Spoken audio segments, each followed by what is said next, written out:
বিষয়টা খুবই আজকের এটা খুবই একটা দুঃখজনক বিষয়, আবার একই সঙ্গে আনন্দের বিষয়। এই জন্যে যে এই দিনে আমরা আমাদের যে দীর্ঘ ফ্যাসিস্ট আন্দোলন থেকে বেরিয়ে আসতে এই সময়টাতে আমরা সক্ষম হয়েছি, এটা হচ্ছে আমাদের আনন্দের জন্যে। আর দুঃখের জন্য এই দিন আমরা আমাদের অনেক সন্তানকে, আমাদের শিশুদেরকে আমরা হারিয়েছি। আজকে সকালে এই প্রেস ক্লাবে একটা অনুষ্ঠান ছিল এই একই বিষয়ে। তো সেখানে এক মা এসেছিলেন, সন্তান হারা মা। তার সন্তান ক্লাস 10-এ পড়ত।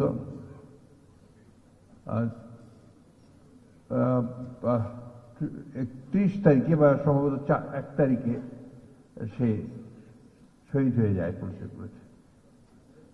তার কয়েক মাস পরেই তার স্বামী মারা যান এবং তার একমাত্র জীবিত পুত্র কিছুদিন আগে তার ক্যান্সার ধরা পড়েছে।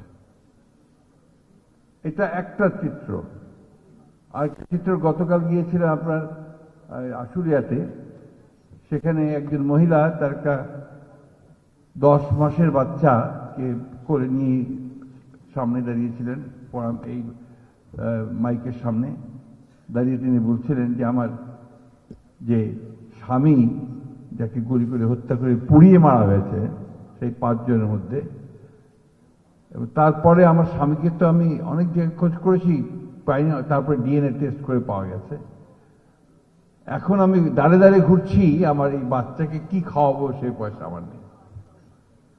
This is the reality. আসলে যারা প্রাণ উৎসর্গ করে তারা তো চলেই যায়, আর তারপরে যারা বেঁচে থাকে তারা কিন্তু আপনার ওই প্রাণগুলোকে পুঁজি করে বিভিন্নভাবে, কেউ রাজনীতি করে, কেউ অন্যভাবে করে, কেউ আপনার ব্যবসা করে, কেউ বাণিজ্য করে।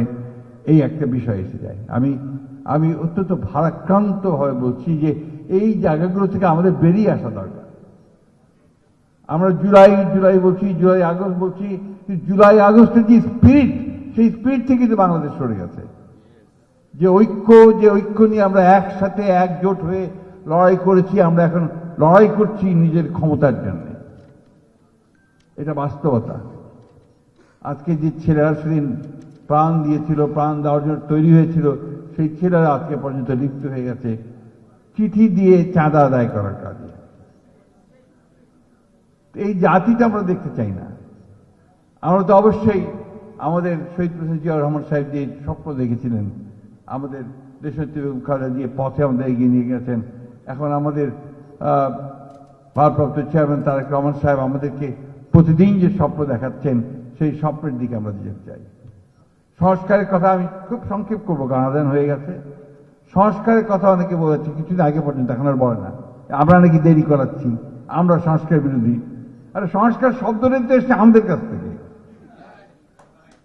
হ্যাঁ, আপনারা চিন্তা করুন যে শেখ মুজিবের একদলীয় শাসন ব্যবস্থা বাকশালের বিরুদ্ধে পরে প্রথম সংস্কারটা কে করেছেন? জিয়াউর রহমান। বহুদলীয় গণতন্ত্র নিয়ে এসছেন। প্রথম সংস্কার অর্থনীতি তিনি ক্লোজ ইকোনমি থেকে একটা আপনার মুক্ত অর্থনীতি নিয়ে এসছেন। পার্লামেন্টারি ফর্ম অফ গভর্নমেন্ট তৈরি করেছেন আমাদের নেত্রী দেশনেত্রী Begum Khaleda Zia, presidential form of government থেকে। এই যে আপনার মিডিয়ার স্বাধীনতা দিয়েছেন কে? শহীদ প্রেসিডেন্ট জিয়াউর রহমান। অর্থনীতিতে পরিবর্তন এবং আপনার পুরো যে একটা সংস্কার, অর্থাৎ আপনার এই যে গার্মেন্টসের, এরপরে বিদেশে মানুষকে পাঠানোর চাকরির ব্যবস্থা করার ব্যবস্থা, সবই করেছেন জিয়াউর রহমান। এমনকি তত্ত্বাবধায়ক সরকারের ব্যবস্থা, যেটা এখন সবাই মেনে নিয়েছে, সেটা পর্যন্ত আমাদের বিএনপির দেশনেত্রী বেগম খালেদা জিয়ার অবদান। সুতরাং সংস্কারটা আমরাই চাইছি। আমাদের নেত্রী 2016 সালে ভিশন ফর 2030 দিয়েছেন। আমাদের নেতা তারেক রহমান সাহেব 22 সালে তিনি 31 দফা দিয়েছেন সংস্কার, রাষ্ট্র কাঠামো পরিবর্তনে। সেগুলো নিয়েই তো এখন কথা বলছেন 23 সালে। সেগুলো নিয়েই তো এখন মাসের পর মাস বসে কথা বলছেন, অথচ খুব সংক্ষেপে এই কাজগুলো কিন্তু হয়ে যেতে পারতো। কাজল সাহেব খুব ভালো করে জানেন যে বিষয়গুলো নিয়ে আছে, এখন কতগুলো অলিক ধারণা তারা নিয়ে এসছেন। তার মধ্যে একটা হচ্ছে কি যে আপনার পিআর, আপনার প্রপোর্শনাল রিপ্রেজেন্টেশন, এটা তো আমাদের দেশের লোক এখন জানে না, জিজ্ঞেস করে পিআর জি এটা কি ভাই, এটা তো আমরা ঠিক জানি না এটা এক্স্যাক্টলি কি।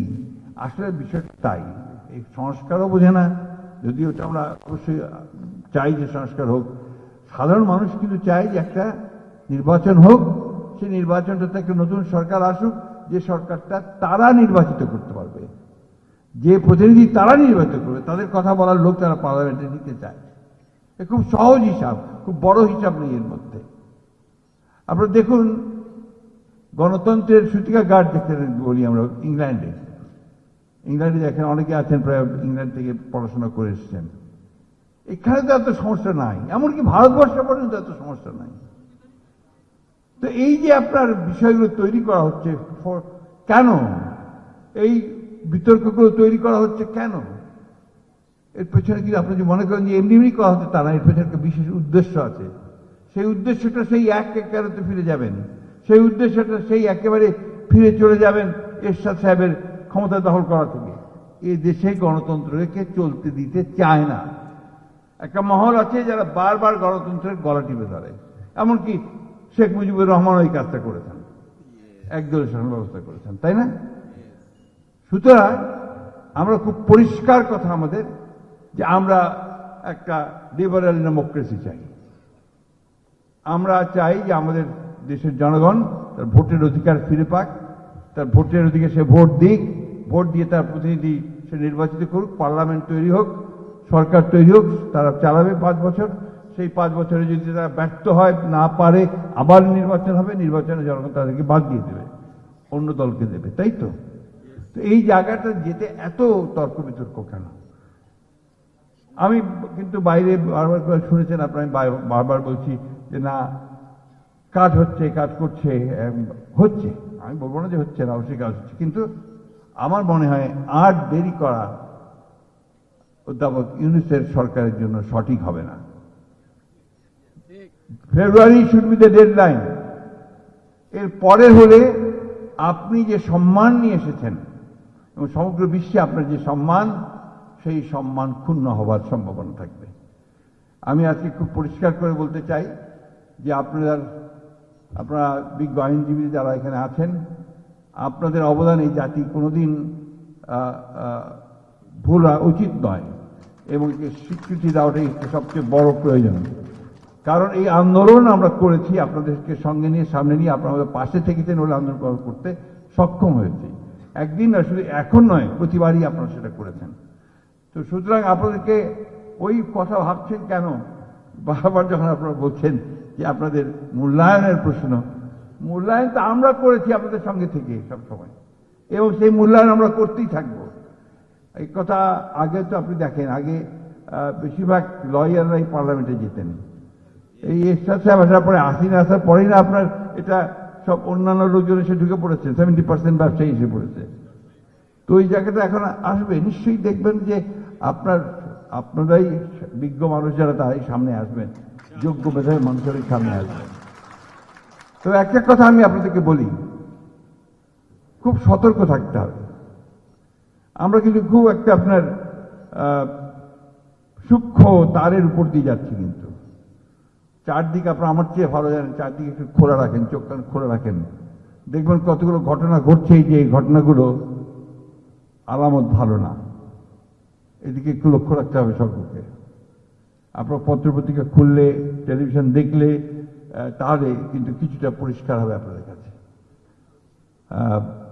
আমি সব কথা সব জায়গায় খুলেও বলা যায় না, কিন্তু আমি আশঙ্কা করি যে আমরা যদি ঐক্যবদ্ধ না থাকি, আমরা যদি সতর্ক না থাকি, তাহলে কিন্তু 1-11 মতো ঘটনা ঘটা এখানে অস্বাভাবিক কিছু নয়। সুতরাং দেশপ্রেমিক মানুষদের কাছে আবার আহ্বান জানাই, সকল রাজনৈতিক দলের প্রতি আবার আহ্বান জানাই যে আমাদেরকে আসুন ঐক্যবদ্ধ হয়ে আমরা আমাদের এই সংস্কার, বিচার, এগুলো সমস্ত শেষ করে আমরা প্রসিড টুয়ার্ডস ডেমোক্রেসি। গণতন্ত্রকে চলতে দিন, গণতন্ত্রকে তার নিজস্ব পথে চলতে দিন। দুর্ভাগ্য বাংলাদেশের যে এটাই এই দেশে হয়নি। যখনই শুরু হয় তখনই বাধা আসে, যখনই শুরু হয় তখনই সেটাকে নষ্ট করা হয়, ভেঙে দেওয়া হয়। তো একটা সুযোগ এসছে আমাদের সামনে, আসুন আমরা সবাই মিলে এই জুলাইয়ে, অগাস্টে, তারও পূর্বে 15 বছর ধরে যারা আমাদের এই গণতান্ত্রিক ব্যবস্থাকে প্রতিষ্ঠা করবার জন্য শহীদ হয়েছেন, তাদের রুহের প্রতি, আত্মার প্রতি মাগফিরাত জানিয়ে, তাদেরকে সম্মান জানিয়ে আমরা আমাদের এই গণতন্ত্রের পথে এগিয়ে যাই। এটাই হোক আজকে আমাদের এই আলোচনা সভা থেকে আমাদের তাদের প্রতি শ্রদ্ধা জানানোর সবচেয়ে বড় উপায়। ধন্যবাদ আপনাদের সবাইকে। আসসালামু আলাইকুম।